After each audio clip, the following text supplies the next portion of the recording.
All right, guys.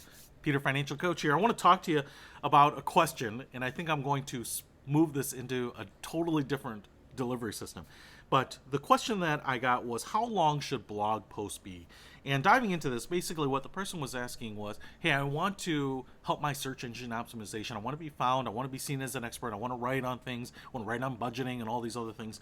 First of all, I would say if you're thinking about writing a blog, don't do it.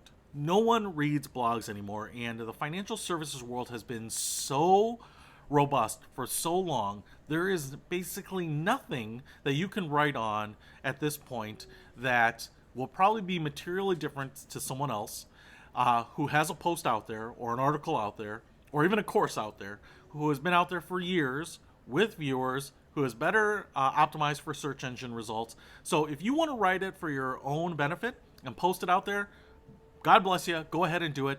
I'm going to guess that you will get 3 views because you are going to email to a few people, some of your colleagues, and say, what do you think about this blog post? And they're going to read it and nothing will ever come of it. So I think the big confusion here is that if you write it, people are going to read it. They're going to see you as an expert, and it's going to be some sort of tool to help fill your marketing funnel. And I would say that's just not true. No one's going to read it. No one's going to read it and find something that they have never seen before in somewhere else. Let's just say that pretty much there are very few innovative ideas in financial services at this point. But what you need to do is create face familiarity. You need to be out there in front of people talking about these things and basically spoon feeding it. And the problem with a blog is they have to be very active in reading that blog. Here's what I think you should do instead. And this is a little bit of a modernization of what I used at the beginning of my career. So for me personally, when I first started getting my clients, I was out there doing workshops all the time. I would do workshops for first-time home buyers. I would do workshops for first-time parents, for people thinking about weddings. I was really looking for people who didn't have a professional relationship with someone in personal finance yet. So I would host planning your wedding seminars, which would be all about the things you need to think of, from dresses to table settings to where to get a good deal on a venue to cakes. And in fact, one time we had some cake vendors come in and they had their cake set up so that afterwards, the people that attended the workshop, so that they could think about it, could then taste and sample wedding cakes from a bunch of different vendors and actually sign up some vendors right there. So it was a great little relationship and a really good experience for people. I did first time home buying workshops. I did one where we had so many people show up, and you got to remember, sometimes the housing market is very cyclical, where I had so many people sign up that I had to reach out to a fellow colleague of mine and ask her to lead a separate session in the same place. So I actually booked a little room in a coffee shop, and we had so many people, we were going to take over the whole coffee shop. So we ended up shutting down the whole coffee shop. We split up the room into 2 different spaces so that people can ask questions, because when you get a larger audience, there is a threshold where it becomes more like a keynote presentation. You're just dispensing information because you just cannot take in questions, and it was really kind of antithetical to what we were trying to do.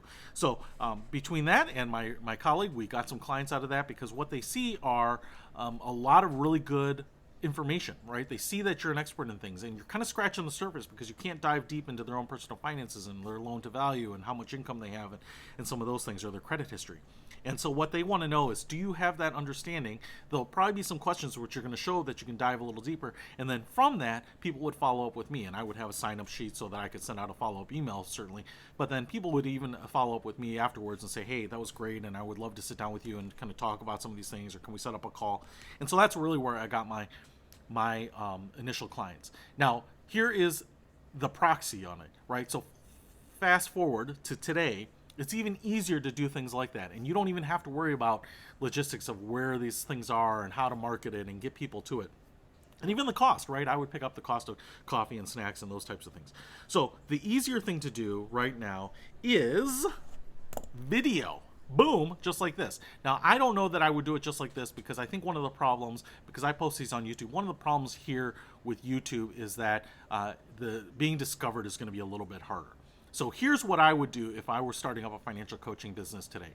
I would set up a Facebook page for my financial coaching business, and I would call it Your Name Financial Coaching, right? Because that's going to be really obvious to your friends and family. And then I would invite the people that you think are relevant. If you have friends or family that you think might benefit from it or just want to follow your career, great. It's going to be, the first 20, 30, 50 people that follow it. Now, I would be a little bit cautious with this because you don't necessarily want to have everyone just like your page or follow your page if they don't really need the information, because it's going to clog up their feed and they're gonna hide it and those types of things too. But especially, your first clients will probably come from your natural market. So what you want to do is be in front of them, showing them that what you're learning and what you're discovering and what you can bring to the table and add value with. And so I would create that Facebook page, invite people, and I would start doing things like this. And I would probably start live streaming it. Now, you can record the videos, and if you're worried about how it might come across, or if you don't have the expertise, or you're worried about the flow of it and those types of things, then you could record it and edit it up and upload it. But one of the great things about the live streams is that they tend to get prioritized a little higher than all the other things, and you can see some of those things in your feed, right? So they kind of get floated up. I don't know exactly what the algorithms are, but every now and then when a page that I follow goes live, it gives me a notification. So that's kind of a cool thing too. So I would go on, pick a topic like I'm doing right now, and then just talk about it or talk about your experience. Or if you have a client that's willing to give you a testimonial, come on. Those things can be very powerful to have someone else saying, hey, this is what we did and this was our situation. And it helps people connect, right, their situation to someone else who's very similar to them. And so those things can really help. And I think just talking about that and being yourself, reminding people what you do without beating them over the head with information, a blog post about how the Roth IRA works or whatever it is, which people don't really care about. They want to see you. And if they can see that you work with people and they like your personality and they think your experience is appropriate for their needs, right, then they'll start reaching out to you. And what you're doing here is spoon feeding it to them. You're letting them just click a button, unmute the video and hear about it, and you're spoon feeding it to them so that I can now be a passive recipient of your information. If you're writing a blog post, that requires me to be an active recipient of your information. It's one of the reasons why audiobooks are so popular as opposed to just the written books now. And I'm not saying that they're going anywhere, but the audiobooks are obviously very popular because now I can listen to them in my car, on my walk, or my jog, or whatever it might be, right? Because now that information is being served up to me. In the same way, you should be serving up information to you. Make it as easy on your target audience, on your prospects, as humanly possible, just like I did in the workshops. All you had to do was come, grab a free coffee and a donut, right? And just sit there and listen, and we will try to entertain you. We will try to give you the information that's interesting, and we'll try to do it in a way that's not annoying and try to use too many ahs and ums and things like that. So, serve it up as best you can in a way that you're comfortable with, in a way that is leveraging the technology and the opportunity that you have right now. And I think the Facebook videos are probably the best way to go on that. So that's my advice right now. If I were starting today, I would be doing a lot of live streams on my Facebook page often. Probably to start once a week, but to be honest, I know guys right now that are so busy, right? They're doing a couple times a week on financial topics or on updates on what's going on, but then also once a week or a few times a month, some collaborative videos with some of their clients who are giving them testimonials and sharing their wonderful experiences with the people that follow the page. And then your page will grow in views and whatnot. And it's also searchable, so people can go back and watch those old videos as well. So a lot of value there, a whole new area of opportunity that didn't exist when I first started in this business. And so I think, I'm hoping that you'll take advantage of that and kind of avoid some of the old technologies which seem and sound good, but nobody is trafficking anymore. So that's my thoughts. All right, see you later.